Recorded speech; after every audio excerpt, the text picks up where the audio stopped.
Hey everyone, this is CJ Money. Welcome back. I hope everyone's going to have a great holiday season, Christmas, Hanukkah, Kwanzaa, and Ramadan. So I have a particular video about gladiators. So I had seen an article in the National Geographic about them, and I was fairly interested by it. So I looked into it, and there's a lot of information that I personally did not know about these great warriors. So let me take you back in time to ancient Rome, the most notable civilization in human history. So, gladiators. Um, if there's anything that you find personally interesting and you want to let me know, just put it in the comment section right down there, and I'll look into it. But anyways, so gladiators for 600 years, they were the thrill. They were like the thing to go see in ancient Rome. Um, Obviously, a very long time.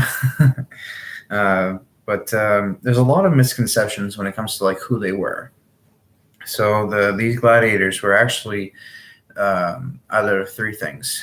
They were either hardened criminals, sentenced to do so, to be in these arenas, or they were prisoners of war from whatever war the Romans were fighting at the time.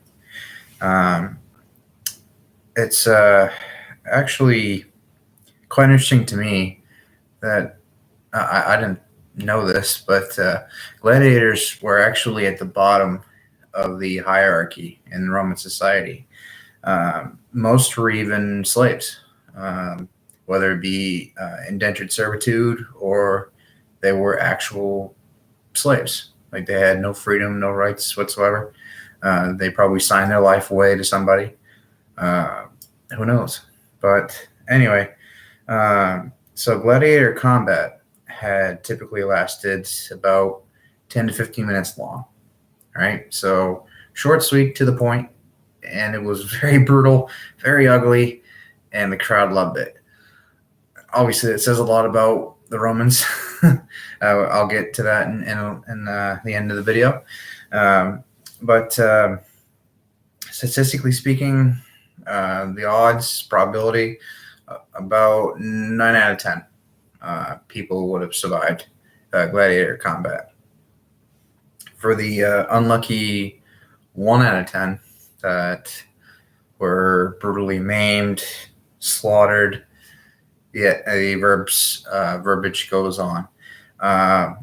If a fighter gets killed, the sponsor of that gladiator gets paid full price.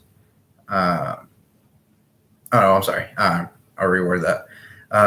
The gladiator's owner is paid full price by the sponsor of the other fighter that killed him because of the training that they had, which I'll get into in the video.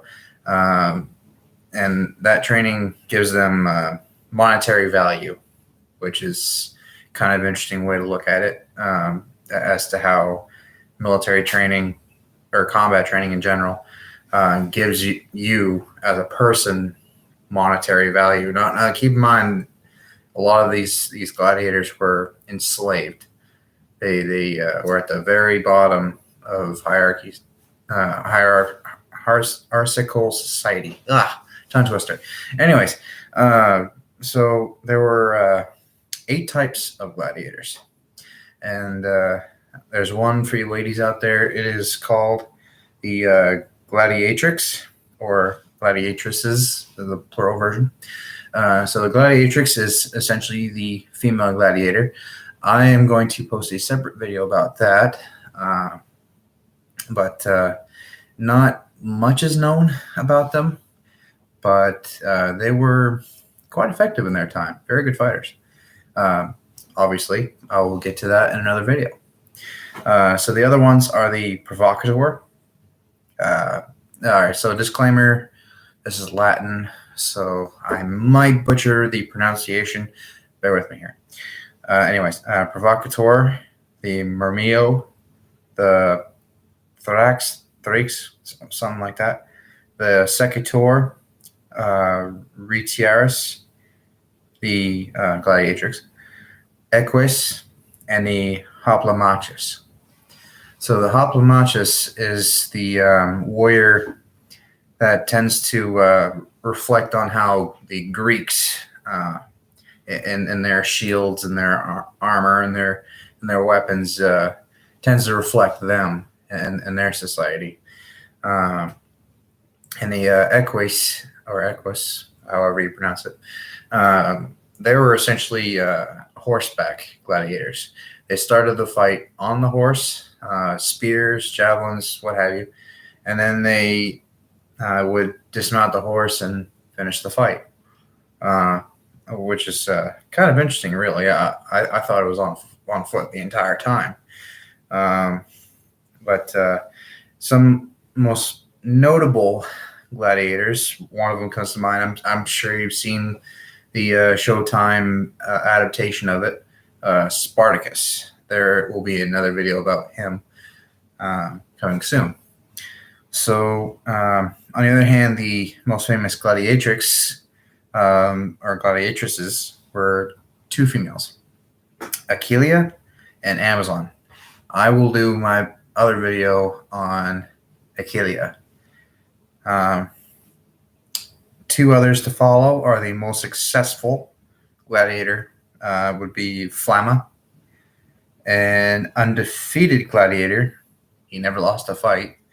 In fact, he even came out of retirement at some point in his life to fight again. Was a guy by the name of Tigris of Gaul. So Gaul would have been what's now modern day France. So he's a part of that society. And of course, modern day France was a very particular province of the Roman Empire. But I'll go into him in another video as well. The average height of a gladiator, now keep in mind this is like between 2,000 and 3,000 years ago. The average height of a Roman gladiator was about 5'9". Actually fairly tall compared to the average civilian, average local. But of course, it depends on the ethnics and the traits of which wherever you are geographically, excuse me, and geologically speaking. So the mid to late 1st century before Christ, or BC, would be known as the Republican era. The first few gladiator fights were fought in this forum, which is like a civic center in the metropolitan area of wherever you are in the empire. The actual length is about 100 yards, so your modern day NFL football field, and it could hold to about 10,000 spectators. So quite a bit of people, actually. The first few fights were seen as either political combat. So this was two people pitted against each other that were probably sworn enemies of the empire. Like I said, POW, so prisoners of war, or just overall hardened criminals, kind of like FBI's Most Wanted nowadays. Or it was some kind of memorial tributary event to some kind of senator or other significant person that had recently passed away. But in the golden era of what you would see for gladiators is the 1st century after death, or AD, and what was called a amphitheater. And the most notable of these amphitheaters is right in Rome, the capital of modern day Italy, is the Colosseum. It's this central center, of the Roman Empire. So I will get to the construction and parts of an amphitheater later on in the video. This is one part that I will have to mention is, as time goes by, these events started to get a little expensive as time goes by. Emperor after emperor, and taxes and whatnot, all that uh, political jazz, which in turn threaten the very existence of these events. And I'll get into the eventual downfall or the ending of the glory days of the gladiators. So the parts of an amphitheater, I will go in detail and in order. So, excuse me while I adjust.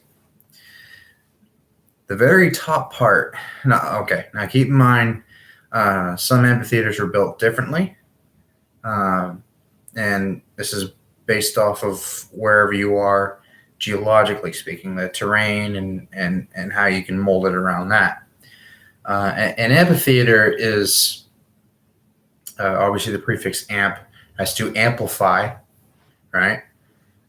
Theater, obviously, that's no, not going to the movies.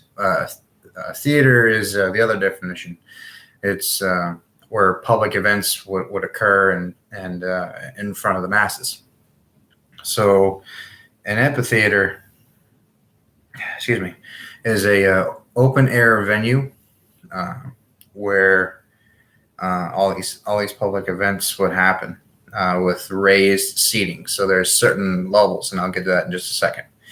At the very top of that amphitheater is usually called the velarium, which is like an extendable awning.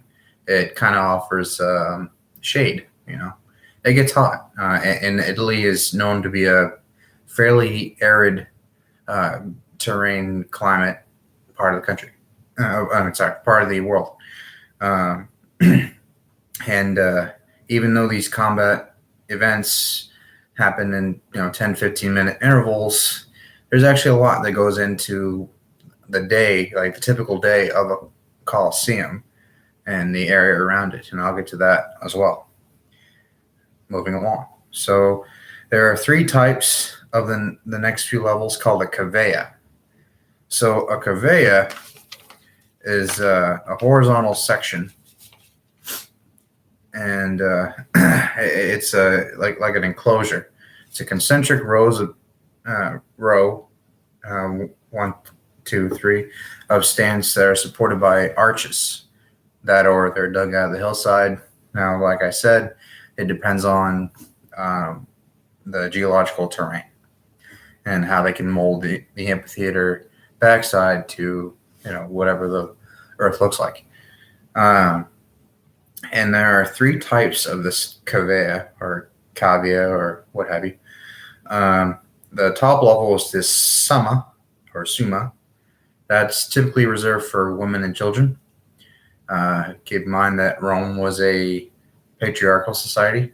I'm not, putting myself out there and how I feel about this certain thing, because remember, history is it should be seen for what it was, and if we want to change something that we deem immoral or lack of value, then learn from it, but respect it for what it was, as I was.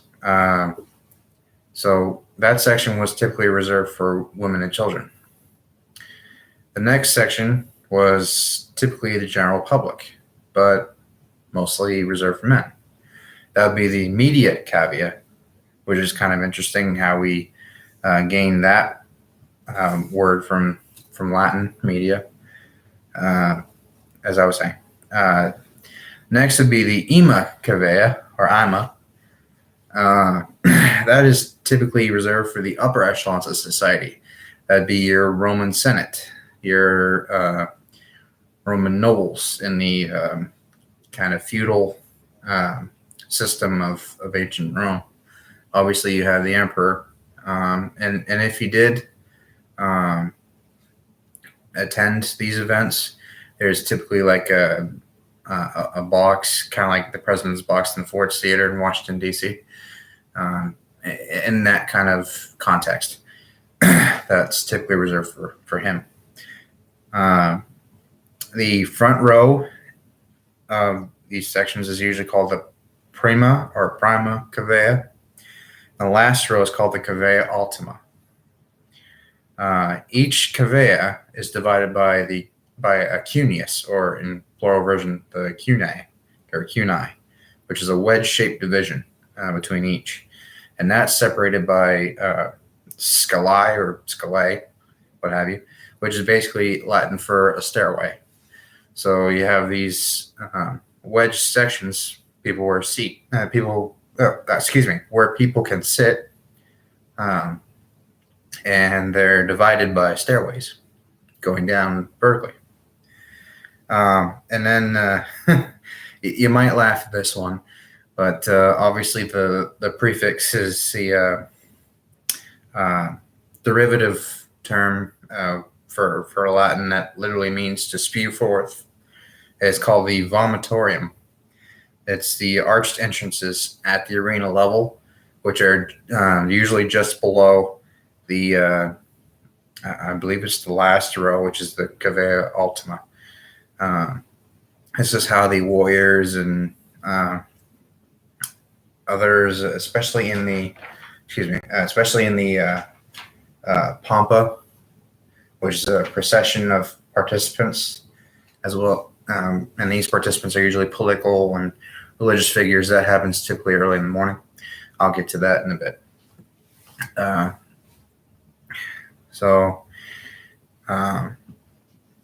Actually, yeah, I'll get right onto that. This is a typical day in a Colosseum. Like I just said, a pampa is a procession of the political and religious figures. It's like a parade, like, hey, I'm rich, I'm successful, I'm wealthy, I'm powerful, don't mess with me, kind of deal. This one has been hard to pronounce for me, but Venationes, something like that. Essentially, it's hunting a particular animal or pitting two animals against each other. That word is Latin for animal slaying. That they see that type of combat against an animal kind of brutally. But anyway, those are the two real morning events. The afternoon events, this is the more disturbing part of it. So the Meridiani happens about at midday. It's an execution of some criminal. Somebody sent to the lions, that's a cliche one. Or somebody basically decapitated or stabbed, or whatever the execution types were of the day, of that period of time. And then the actual gladiator combat, which would be the munera. That's the ending procession of the day. This did happen quite often, like the actual gladiator combat.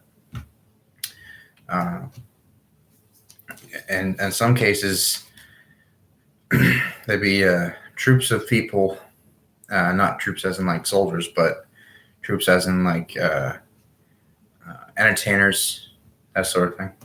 And in fact, gladiators weren't seen really as combatants. They were seen more as entertainers. Combat was entertaining to the ancient Romans. So it kind of shows you how the mentality was of that society. A lot of shady stuff. So some notable equipment of this particular group. It depends on what type of warrior. And this kind of ties back to the 8 types of gladiators. I had already mentioned the hoplomachus, or machus, but the Mermio, they were known for their iconic helmets, the ones with the face guard and multiple holes. So the thing about that is that the helmet is about 9 pounds, so it's a pretty decent, as far as weight helmet.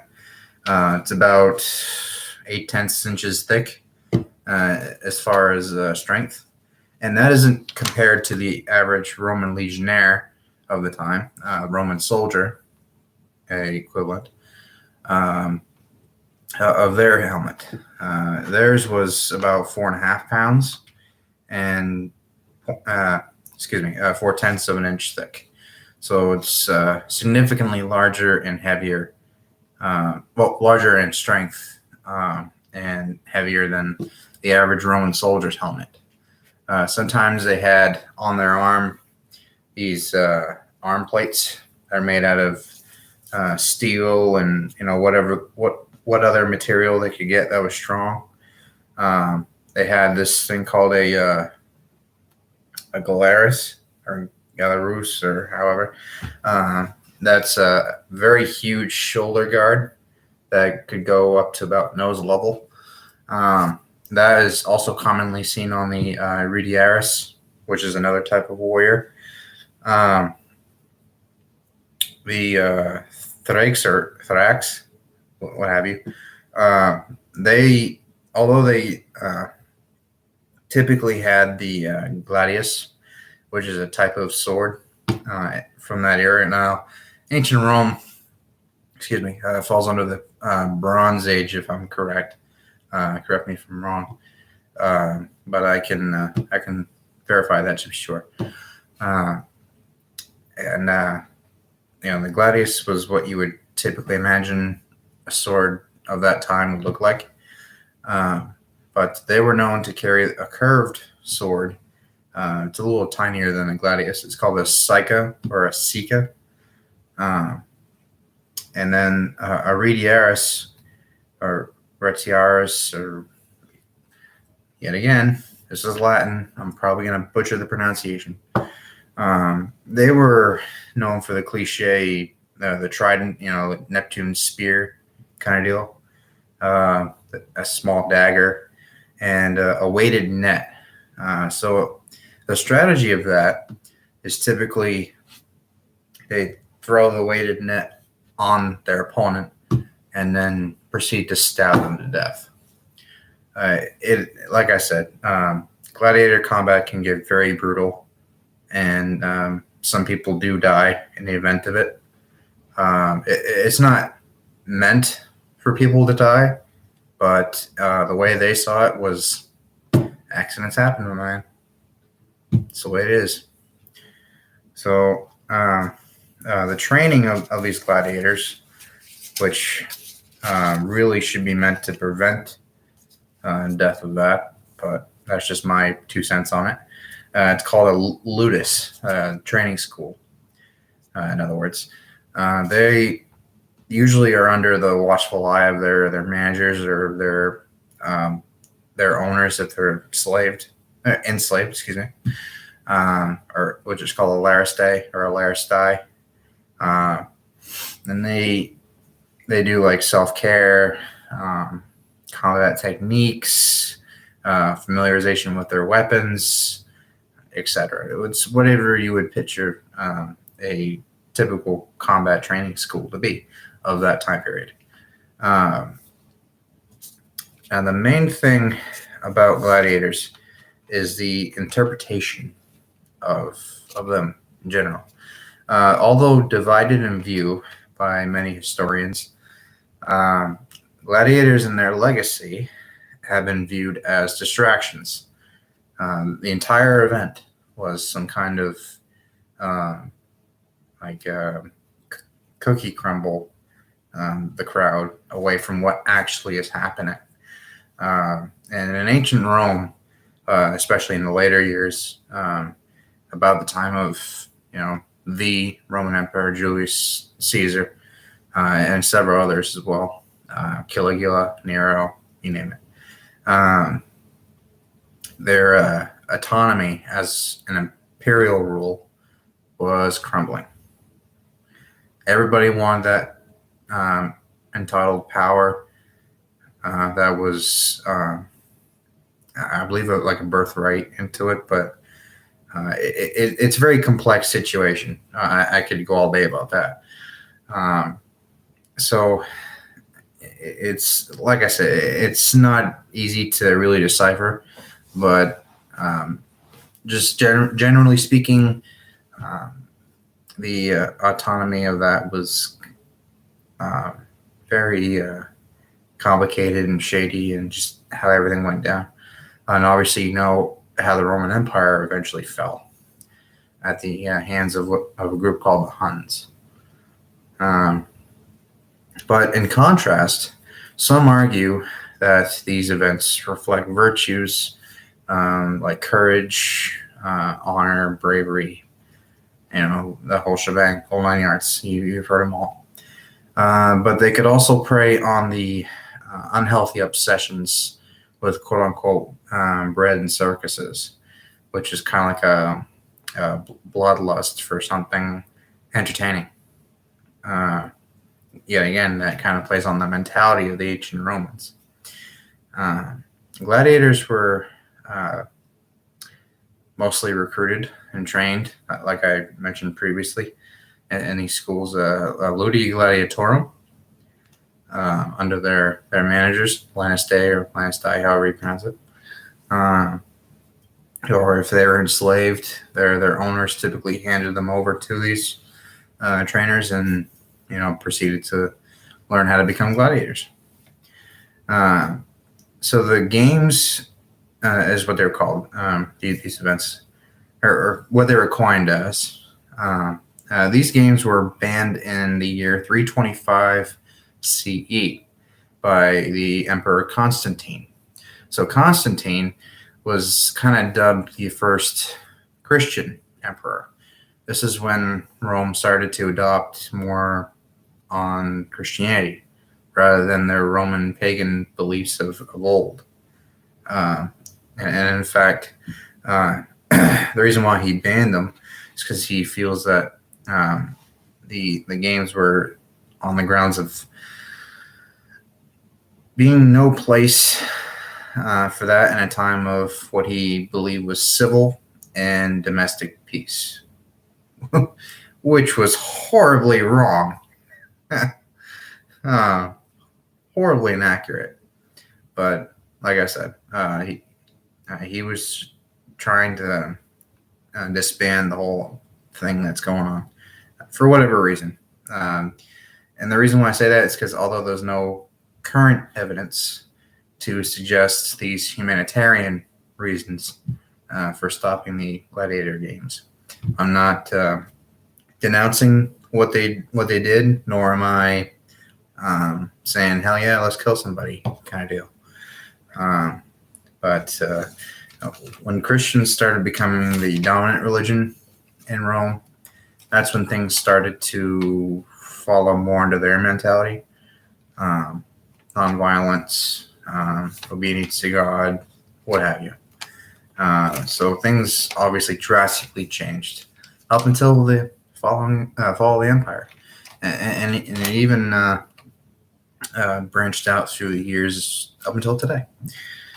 But anyway, so yeah, that is the eventual downfall of the legendary warriors, the gladiators.